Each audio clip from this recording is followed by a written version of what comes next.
शहरों की हम बात कर रहे हैं यहाँ पर दोस्तों। जयपुर की हम बात कर रहे हैं और जरा मैं आपको बता दूं जोधपुर की बात कर रहे हैं और कोटा की बात कर रहे हैं। 3 बड़े शहरों की हम यहाँ पर बात कर रहे हैं। आपके मन में एक सवाल आएगा कि किस चीज की बात हो रही है यहाँ पर? एकीकरण की बात हो रही है, लेकिन क्यों एकीकरण? किस चीज की एकीकरण? जरा मैं आपको विस्तार से जानकारी दे दूं।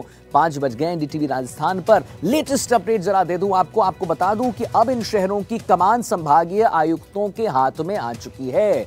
यानी कि जो यहां पर अब रूल्स एंड रेगुलेशंस होगा, यहां पर जो चीजें होंगी बिल्कुल चाक चौबंद होंगी, दुरुस्त हो जाएंगी, क्योंकि जैसा हमने बताया आयुक्तों के हाथ में आ गए। सरकार के इस फैसले के बाद महापौरों और पार्षदों का कार्यकाल जो है खत्म हो गया है और उनके सभी प्रशासनिक और वित्तीय अधिकारी समाप्त कर दिए गए हैं। अब निगमों के प्रशासक के तौर पर संबंधित संभागीय आयुक्त कामकाज देखेंगे।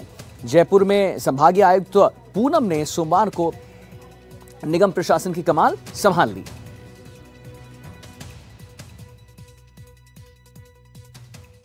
राजस्थान में नई व्यवस्था के तहत जयपुर, जोधपुर और कोटा में 2 नगर निगम को मर्ज करके एक कर दिया है और सभी जगह संभागीय आयुक्त को बतौर प्रशासक नियुक्त कर दिया है। जयपुर में बतौर प्रशासक संभागीय आयुक्त पूनम जी ने जिम्मेदारी संभाल ली है। मैम, एक बड़ा चैलेंज तो रहेगा, खासतौर पे ऐसे समय में जब 2 निगम का काम एक साथ एक जगह होगा।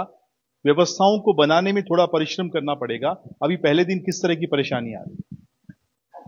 जैसा कि आप देख पा रहे हैं कि कुछ सॉफ्टवेयर में कुछ करेक्शंस होने हैं, क्योंकि आज ही मर्ज हुए हैं, तो जो बेसिक सर्टिफिकेट्स वगैरह होता है वो मेरे ख्याल से अर्लीस्ट हम उसको रिजॉल्व भी कर लेंगे। और तीनों नगर निगम जो पूर्व में 2 किए गए थे, कहीं ना कहीं अनुभव किया गया कि शायद एक नगर निगम के रूप में बेटर कार्य किया जा सकता है। तो सरकार के नोटिफिकेशन के हिसाब से तीनों कोटा, जोधपुर और इसमें मर्ज करके एक टेम्पररी व्यवस्था के रूप में, जब तक नए मेयर का चुनाव नहीं होता, संभागीय आयुक्त को जिम्मेवारी दी गई है। तो एक प्रशासक के रूप में जो जिम्मेवारी दी गई है, और हमारी जो टीम है, जो कि रिसोर्सेस मोर एंड लेस कम तो नहीं हुए, वही है, तो बहुत बड़ी समस्या नहीं आनी चाहिए। एक ट्रांजिशन के छोटे मोटे ये हो सकते हैं, बाकी सबकी कोशिश रहेगी कि जनता को और पब्लिक को कोई प्रॉब्लम ना हो। आपको क्या लगता है मैम, 2 की बजाय एक निगम अब बेहतर ढंग से काम कर पाएगा? हालांकि ये कहा जा रहा था कि जैसे मुंबई में महानगर पालिका एक ही है, तो राजस्थान में भी बड़े शहरों के बावजूद 2 की आवश्यकता नहीं।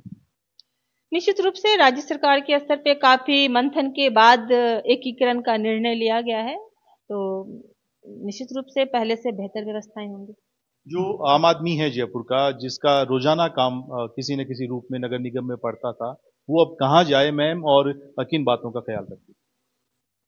जो फोरम्स होते हैं इनके कंप्लेंट्स की या अपने इशू रेज करने की, वो सारे हैं। हम कोशिश करेंगे कि उसको और प्रोएक्टिवली हम डील कर सकें। जो पब्लिक के इशूज हैं, क्योंकि नगर निगम मोस्टली पब्लिक के सबसे ज्यादा क्लोज होता है, पब्लिक को सबसे ज्यादा उससे रिलेटेड भी होता है, डे टू डे अफेयर्स से रिलेटेड होता है।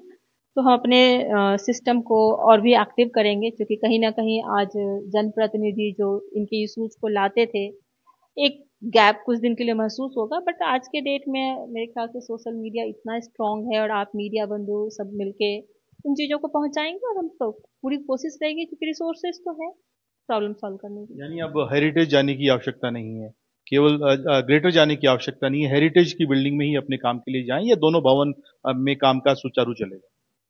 मेरे ख्याल से दोनों जगह चलना चाहिए, बाकी शाम तक जो स्थिति होगी वो आपको क्लियर कर देंगे। आखिरी सवाल मैम, क्या आपकी बतौर प्रशासक क्या प्राथमिकताएं रहेंगी? क्योंकि सफाई, ट्रैफिक शहर का अभी भी एक बड़ा जो है वो चैलेंज बना हुआ है।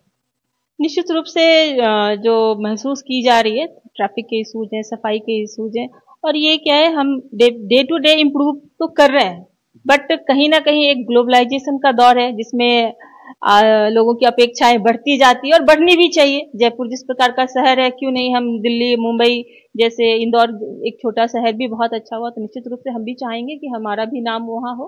तो बिल्कुल प्रयास करेंगे, और दिन पर दिन अच्छा ही होगा। आप सबका सहयोग रहेगा तो निश्चित रूप से अच्छा होगा। हेरिटेज लुक और बेहतर हो। बिल्कुल, जब बचपन से यही पढ़ा है, जयपुर एक गुलाबी शहर है, एक हेरिटेज सिटी है, और संभागीय आयुक्त के रूप में पहले भी जिम्मेवारी थी, अब थोड़ा और क्लोज प्रशासक के रूप में जिम्मेवारी मिली है, निश्चित रूप से अच्छा। बातचीत के लिए बहुत शुक्रिया। सुशांत पारिक, एनडीटीवी, जयपुर।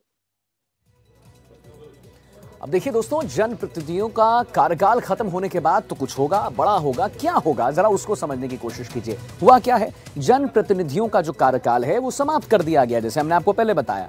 अब क्या हो रहा है कि प्रशासक यहां पर पूरे तरीके से डिसिप्लिन जो है वो चाह रहे हैं। जरा आपको विस्तार से मैं बता दूं, नगर निगम में जनप्रतिनिधियों का कार्यकाल समाप्त होने के बाद प्रशासक ने कार्यभार संभाल लिया है। और जब प्रशासक कार्यभार संभालता है दोस्तों, फिर क्या होता है, कार्यभार ग्रहण करते ही प्रशासक ने शहर में अतिक्रमण हटाने की मुहिम तेज कर दी है। नयापुरा क्षेत्र में अभियान की शुरुआत करते हुए MBS और JK लोन अस्पताल के अस्पताल जो जितने भी यहां पर अतिक्रमण फैले हुए हैं उसको हटा दिया है।